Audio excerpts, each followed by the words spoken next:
4.7 서울시장 보궐선거가 국민의힘 오세훈 후보의 당선으로 마무리됐습니다. 돌아보면 이번 선거의 가장 뜨거운 쟁점 중 하나가 바로 부동산 문제였습니다. 그래서 이번 시간에는 오세훈 서울시장 당선인의 주택 공약 다시 되짚어보고 앞으로의 부동산 시장을 전망해 보겠습니다. 김인만 부동산 연구소 김인만 소장 스튜디오에 함께했습니다. 안녕하십니까? 안녕하세요. 네. 자, 이 오세훈 서울시장 후보가 당선됐습니다. 네. 오늘부터 이 서울시장 신분이긴 하지만은 이 당선인 호칭으로 좀 부르도록 하겠습니다. 네.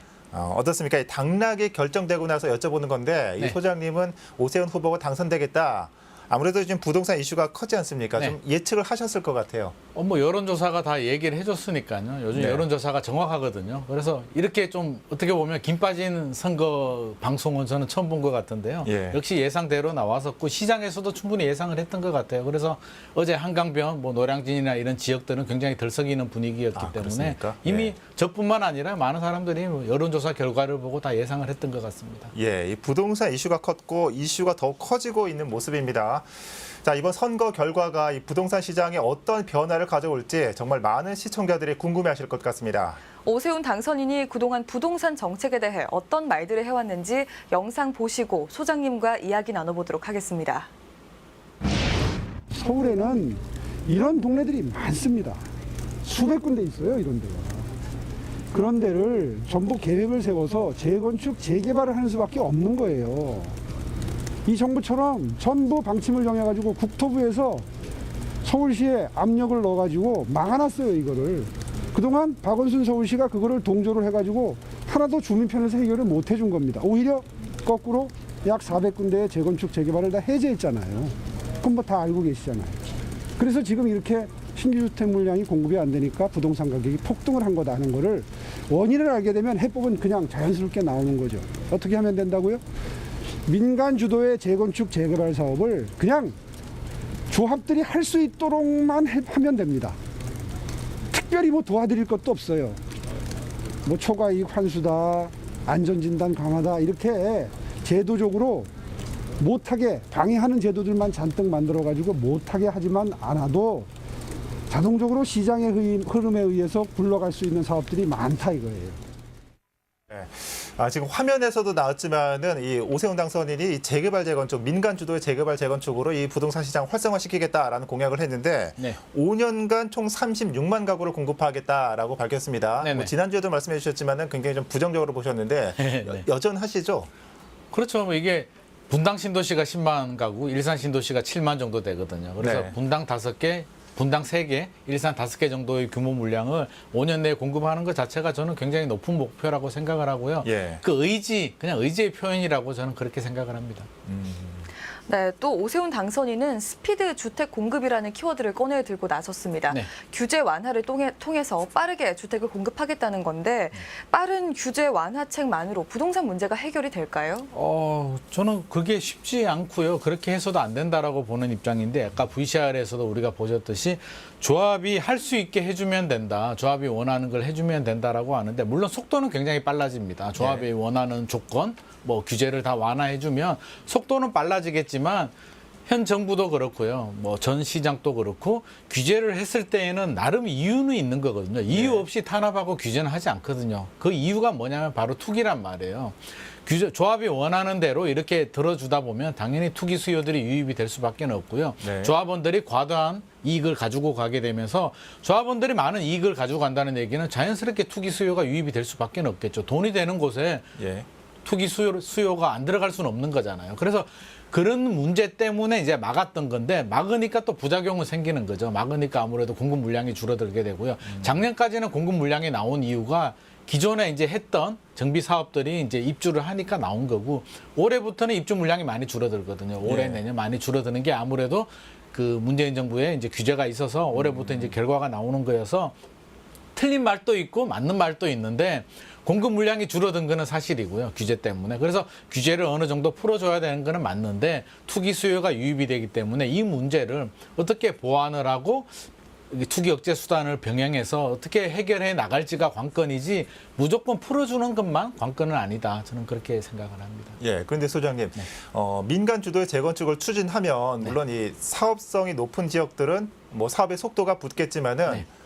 아무래도 좀 사업성이 낮은 곳들은 이 계속 지지부진하지 않을까 이런 우려도 있습니다. 뭐 네. 15년 전 뉴타운 사업이 그랬듯이. 맞습니다. 예, 소장이 보실 때 서울의 재개발 재건축 시장 앞으로 어떻게 전망하고 계십니까? 이게 이제 당분간은 굉장히 혼돈의 상황을 갈 수밖에 없는데요. 어제만 하더라도 저도 이제 현장 상황을 모니터링 해보니까 굉장히 덜썩이더라고요. 이제 예. 한강 르네상스 시즌 2를 한다면서 매물이 회수가 되고 예. 투자 수요들이 유입이 되면서 이제 가격이 올라가는 현상을 벌써부터 보이고 있거든요. 그래서 기대감이 지금 굉장히 크다라는 부분은 반드시 인지를 해야 되는 부분이고요. 공급 속도를 빨리 하기 위해서 불필요한 규제들을 이렇게 좀 완화를 한다든지 어떤 개편을 할 필요는 있겠지만 지나치게 많은 기대감을 주는 거는 저는 좀 바람직하지 않다라고 봐요. 이게 예. 어느 누가 시장이 되고 어느 누가 대통령이 되더라도 제일 중요한 문제는 서민 주거 안정이거든요. 서민들한테 적절한 주택 공급 물량이 나오면서 또 가격은 너무 많이 오르지 않게 적절한 해결책을 만들어줘야 되는데 예.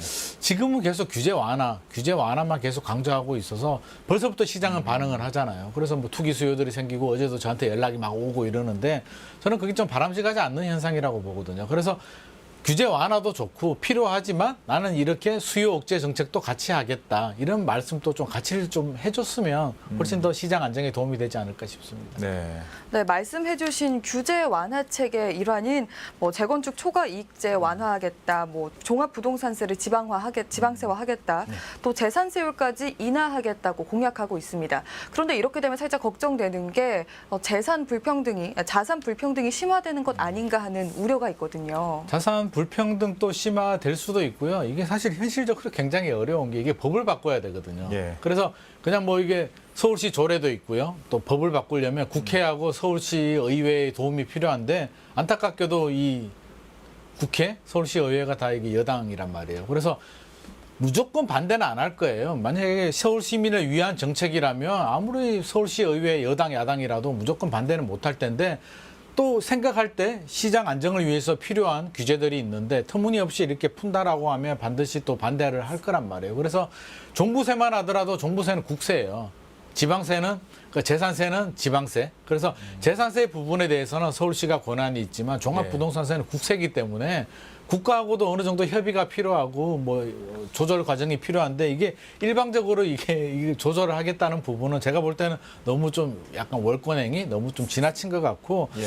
과연 이게 적절한지도 한번 생각을 해봐야 되거든요. 이게 재산세가 왜 생겼고 종합부동산세가 왜 생겼는지는 이유가 있단 말이에요. 그래서 필요하다면 인하를 해줘야 될 필요도 있겠지만 필요한지 안 필요한지부터 시민들 여론을 듣고 공청회를 하고 여당, 야당 힘을 맞모아서 뭐 어떤 걸 개선을 할까 이런 좀 논의 과정이 있어야 되는데 내가 당선이 됐다고 해서 일방적으로 다 풀어버리겠다 이렇게 말씀하시는 건 제가 볼 때는 약간 좀 무리수가 있지 않나 싶습니다. 예.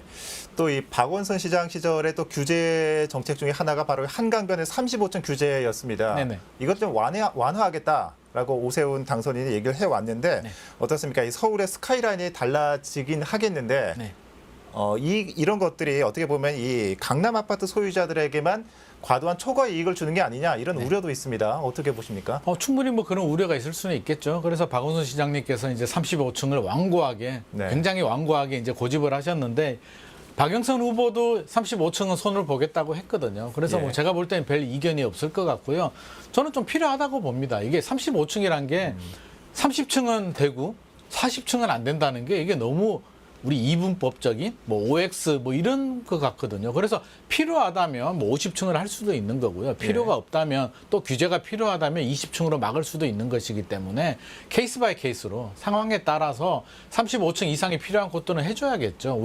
저 개인적으로는 서울 같은 경우는 이제 다 개발이 완성이 된 도시잖아요. 예. 그래서 뭐 빈 땅도 없고요. 한강하고 뭐 남산 뭐 이런 쪽만 보존을 해야 되는데 뭐 신도시들 저는 그린벨트들은 미래 세대를 위해서 좀 보존을 해줘야 되고 서울 같은 네. 경우는 어차피 콘크리트로 지었기 때문에 홍콩처럼 좀 고밀화 개발을 하면서 네. 또 발생하는 문제들이 있습니다. 학교, 교통 문제, 뭐 주거의 질 문제 이런 문제들은 이제 공공이 또 풀어야 되는 문제죠. 그래서 민간에만 맡기면 과도한 개발 이익만 추구하기 때문에 이런 부분 또 재산 불평등 문제, 예. 또 저소득층이 또 불이익을 당하는 문제, 여러 가지 문제들이 생길 수 있잖아요.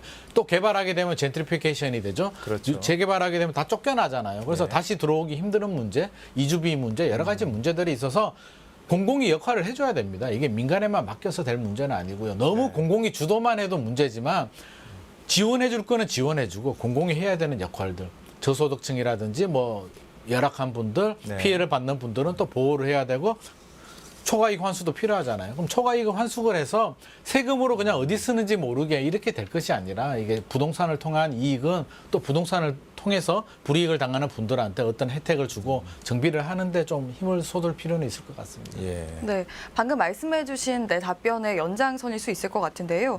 오 당선인의 공약 중에서 뭐 세입자나 주거 약자를 위한 공약은 없지 않나 싶어요. 세입자 보호를 위한 정책도 필요하지 않을까 싶은데 소장님 생각은 어떠십니까? 적극적으로 필요하고요. 사실 그런 내용이 좀 빠져 있습니다. 왜냐하면 이번 시장도 그렇고요. 지금 시장 분위기가 워낙 부동산 이슈가 핫하다 보니까 주로 공급 문제, 네. 공급에 포커스를 맞췄어요. 그래서 공급이 된다는 얘기는 서울은 재건축, 재개발, 정비 사업밖에 없거든요. 정비 사업이 뭡니까? 기존에 있던 주택, 열악한 주택들을 철거하고 새롭게 짓는 거기 때문에 철거를 하게 되면 반드시 이주 수요는 발생할 수밖에 없고요. 그 이주 수요 중에는 이제 집주인들도 있지만 세입자들도 굉장히 많단 말이에요. 예. 특히 재건축이 아니라 재건축은 주로 이제 강남권의 인프라가 좋은 아파트지만 재개발은 굉장히 인프라가 부족한 열악한 지역들 또 그런 세입자들이 굉장히 많아요. 그냥 일반적인 전세가 아니라 가격이 굉장히 저렴한 전세에 거주할 수밖에 없는 분들이 많아서 이분들을 보호하는 정책이 필요한데 현재는 그냥 이주비 좀 주고 끝이거든요. 그분들이 이주비 받아서 지금 전세 가격이 굉장히 올랐잖아요. 갈 데가 없기 때문에 저는 이 부분에 대해서도 서울시나 정부가 좀 적극적인 역할을 해줘야 되겠다. 어떤 보상을 더 해주든지 아니면 이주할 수 있는 공간을 좀 마련해 주든지 공공임대 아파트를 우선 배정을 해주든지 어떤 좀 적극적인 역할을 해줄 필요는 충분히 있다라고 생각을 합니다. 예. 그런데 그 오세훈 당선인의 부동산 공약을 보면은 이 현 정부가 추진하는 부동산 정책과는 좀 궤를 달리하는 부분이 참 많아요. 네네. 뭐 가깝게는 뭐 공공 재개발 추진도 있고 이사 부동산 대책도 있는데 어떻습니까? 이 서울에서 잘 추진될 수 있을까 우려도 있는데 어떻게 보십니까?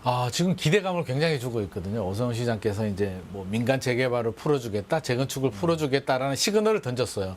구체적으로 어떻게 하겠다, 뭐 35층을 하겠다, 용적률을 올리겠다, 뭐 이 정도는 말씀을 하셨지만 예. 구체적으로 얼마나 당근을 줄지는 이제 뚜껑을 열어봐야 되는데 시장에서는 당연히 기대감이 지금 굉장히 커진 상태이기 때문에 저는 정부 주도 이제 공공 재개발이라든지 3080 공공 주도 이제 복합 개발을 추진을 하고 있는데 자칫 저는 좀 브레이크가 걸리지 않을까 하는 생각도 들어요. 왜냐하면 잘 추진이 안 되는 지역들은 공공 주도 개발을 이제 많이 신청을 했고요. 공공을 주도로 하도록 이렇게 좀 기대를 하고 있었는데 민간을 풀어주네? 우리한테 더 큰 혜택을 주지 않을까? 당연히 기대감을 생길 수밖에 없거든요. 그래서 자칫 또 공공주도 개발을 신청을 했거나 이렇게 네. 지정된 단지들 중에서도 아니야, 우리 더 기다려보자. 우리 민간이 개발하는 게 더 유리할 수도 있다라는 목소리가 당연히 나올 수도 있어서 저는 네. 굉장히 조합원들 간에도 이해상충이 부딪힐 수도 있고요. 그 공공주도와 민간 개발이 더 극렬하게 부딪히면서 오히려 공공개발 속도는 더 늦어질 가능성이 굉장히 높을 것 같습니다. 네. 네, 오세훈 당선인이 서울시장으로 당선이 되면서 부동산 시장에 많은 변화의 바람이 불 것 같다는 생각이 듭니다. 앞으로의 부동산 시장 전망 어떻게 하시는지 부탁드립니다. 이게 많은 분들이 이제 걱정하는 게 또다시 자극을 해서 집값이 급등하는 거 아닐까 이렇게 걱정을 굉장히 많이 하는데요. 일부 지역들, 국지적으로는 저는 분명히 자극을 받을 거라고 봐요. 한강 르네상스 지역들, 재건축 재개발 지역들은 어떤 식으로도 영향을 받을 수밖에 없는데 일각에서 우려하듯이 또다시 자극을 해서 우리 재작년 분위기처럼 또 폭등을 하지 않을까. 저는 그런 가능성은 좀 약하다고 봐요. 왜냐하면 우리 서울 부동산 시장이 7년 정도 상승을 했거든요. 상승에 대한 피로감이 굉장히 크고요. 이미 살 사람들 많이 샀습니다. 그리고 규제가 굉장히 많잖아요. 대출 규제, 세금 규제 굉장히 많아서 지금 남아있는 수요층들은 실수요자 아니면 자금 여력이 굉장히 많으신 분들인데 그런 분들이 이제 일부 개발 호재가 있는 재건축 재개발 시장에 유입이 될 수는 있겠지만 서울 전체 시장을 움직일 만큼의 힘은 저는 좀 약하다고 봐요. 그래서 그 정도 너무 불안해하지 마시고 아마 오세훈 당선인이 서울시장에 이제 본격적인 임무를 수행하더라도 투기를 저는 그대로 방조하지는 않을 거라고 보거든요. 어느 누가 되더라도 부동산 시장이 폭등하고 투기판을 만들지는 않을 것이라고 보기 때문에 반드시 투기 억제 수단도 같이 나오면서 그 서민들, 세입자 주거 안정 대책도 저는 같이 나올 것이라고 기대합니다. 네. 이 새로운 시장님도 오늘 소장님의 말씀 잘 참고하시면 좋겠네요. 자, 이 새로운 서울시장이 선출됐습니다. 그동안 쏟아냈던 수많은 공약들이 이 표심만 노린 빌공짜인지 서울 시민을 위한 진짜 공약인지 이제 증명해야 할 때입니다. 물론 서울 시민 여러분들의 관심도 계속 필요하겠죠. 자, 지금까지 김인만 부동산 연구소 김인만 소장과 함께했습니다. 소장님, 오늘 말씀 잘 들었습니다.